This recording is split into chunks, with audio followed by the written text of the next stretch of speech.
say spring football is very, very important because what you do in the spring will really help you in the fall, won't it?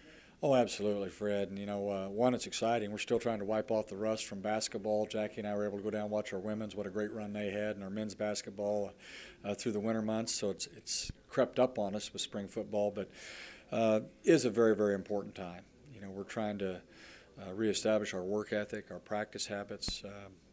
Kids are trying to make the team. You don't want to assume that you're on the squad. Kids are trying to make the travel squad. So a lot of questions, and we'll have hopefully some answers here over the next 15 practices. One of the questions will be a quarterback. You've got quite a battle going on there. We really, really do. In fact, we have so many. Maddie sitting next to me. We're already making fun of my memory. I won't even list them because I'm afraid I'll leave somebody out. But it will be something for our fans, our football team, obviously the individuals involved. It's going to be a very interesting competition this spring, and we're excited about that competition. And I think our quarterbacks are. Also, wide receiver. You got a lot of big shoes to fill there. But some guys there that want to play and will get a chance now. Absolutely, and you know what? That's a position that we think is a strength for our football team, and we've got some proven players already, and we've got some very good young talented players just biding their time and ready for their opportunity. One place where you will be strong, running back. Absolutely, there too. It's nice to have a 1,000-yard rusher. Now Garrett White would correct me. He said Coach only ran for 995, but it was close enough for me. And you throw in A.J. Hartfield, who had another 300 or 400 yards at least, and once again some young good red shirts that are ready to go. So we're excited about that position. And we can't forget our kicker.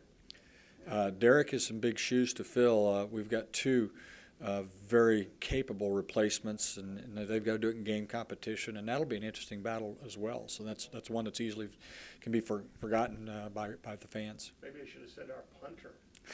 Well, our punter, we feel pretty good about Kirksville's own Jacob Lamp, and he punted so well. We'll just have to keep his head from getting too big. But he really is a fantastic punter and a great kid, and one of the better punters in the nation. We're glad to have him back. He seems to just work harder, though, the more success he gets, doesn't he?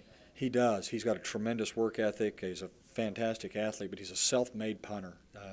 I self-admittedly know nothing about it, so anything he's gotten has been through osmosis, through Eric Phillips in front of him and studying on his own, and he's done a great job. And he understands the intricacies of his position, how important the preparation is through the week with his own practice plans, et cetera. Does a great job. In all phases of the game, it'll be important this spring to build on what you did last year. Absolutely. We'd like to think, Fred, that the heavy lifting in rebuilding the program, we'd like to think is done. Time will tell. I love the maintenance phase. That's hopefully where we're at. I'm just based on the other two programs that I had an opportunity to be head coaches in, and it's for a coach, maintaining a level of success and even taking it to the next step is really the fun of it from a competitive standpoint. And one, we need to maintain where we're at, and two, can we finish, really unfinished business, and we arguably could have won the conference championship in Indianapolis. We're 21-14. They score with a minute to go. We're 2 of 5 in the red zone and turned the football over the week before against St. Joe 7 times. That kept us out of the national playoffs. So we were we're literally a half a dozen plays from advancing in postseason play and winning a league.